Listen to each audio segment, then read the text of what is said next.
Jordan Winslow.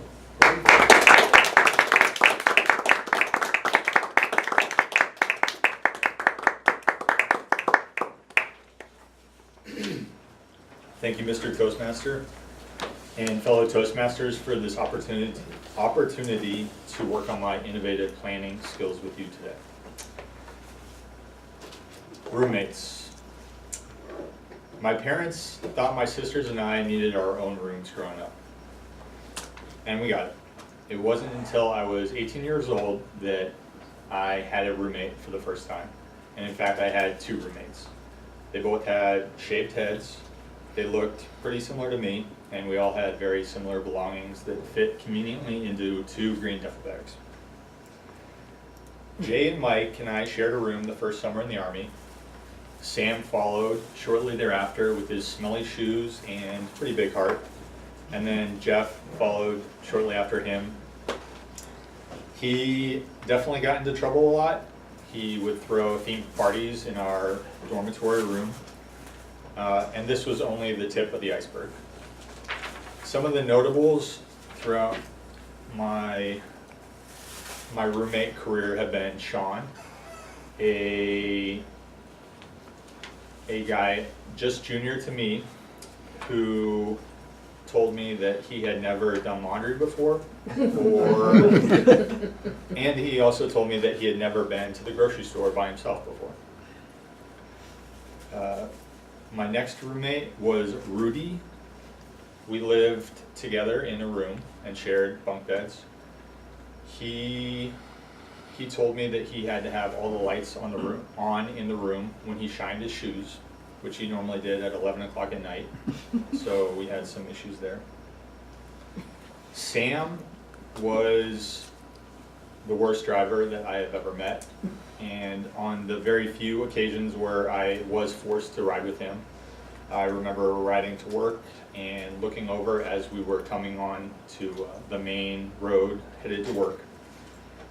He did not slow down at all, and I continued to look at him as he did not turn his head to the left to look at the oncoming traffic, or even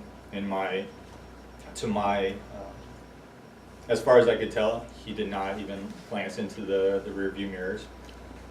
And so I braced for impact, and somehow magically we ended up merging successfully onto the main road and making it safely to work. Sam also, every morning I would come into the bathroom and there would be water everywhere, and this earned him the nickname Aquaman amongst me and our other roommates. Pretty much my best friend over the years has been a guy named Moy. I remember we lived in the basement of our house, and there was a big empty room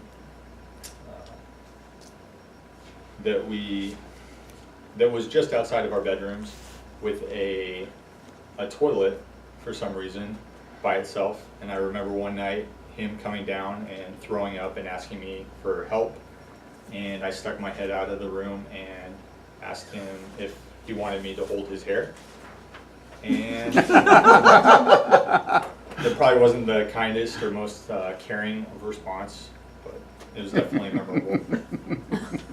Some of the other roommates over the years have been Josh and John, who were the first real strong Christian roommates that I had, and they definitely held me accountable and were a huge encouragement to me. Luis and Laura were a couple that really helped me out during one of the hardest times in my life, and I owe a lot to them, and I'm still really good friends with them today.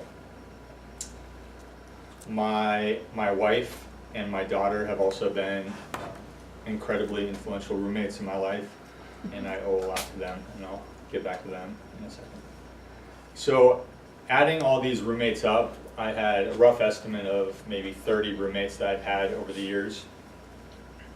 I did actually tally them all up. In college, I had 13. The first time I lived in Georgia, I had 3. In Kansas, I had 6. Georgia, again, I had 2.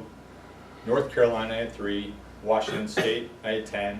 California, I've currently had 2, going on potentially 3, who the third is actually a member of the club as well. And so totaling them all up, I've had 39 roommates in 15 years. So that averages out to 2.6 per year. I think I might be in the running for most roommates in the world. But. So overall,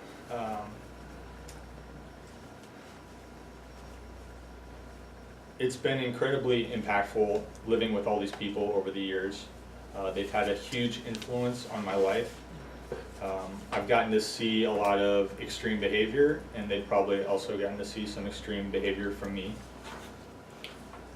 But I've definitely grown and learned a lot about myself through interacting with these people. Being married was kind of like having any of these roommates, except for on a much greater, huger scale. Instead of me being able to go into my room and kind of have my own time, being married, my wife was able to see everything. And it's definitely somewhat of a terrifying thought once the thought kicked in. But being married and that experience has definitely been the roommate situation that has had the most impact on my life.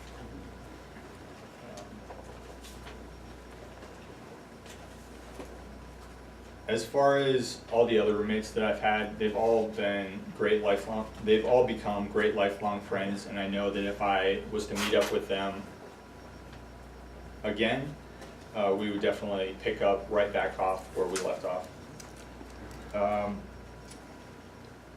And so over the last 15 years, having all these roommates, I definitely have valued each and every one of them, learned a lot, and if I had the option again to live with any of these people, I definitely would, with the exception of Aquaman and the Shoe Shine.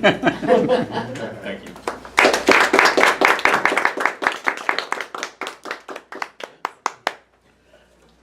I'm evaluating Gordon's speech today, and I didn't have a manual to go by, or here it's online, so I'm not quite sure if I'm going to adhere to the criteria that it's supposed to be evaluated by, but I'll give the best evaluation I can.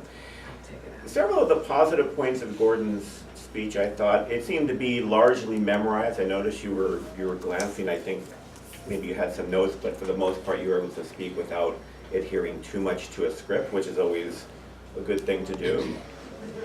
And you're very thorough, very comprehensive. You gave the story of various roommates, and you recounted specific incidents with these different roommates. I've never heard of anyone who has anywhere near the number of roommates you had, which was interesting in its own right. So you're very comprehensive in that regard, giving short snippets of different stories from those roommates.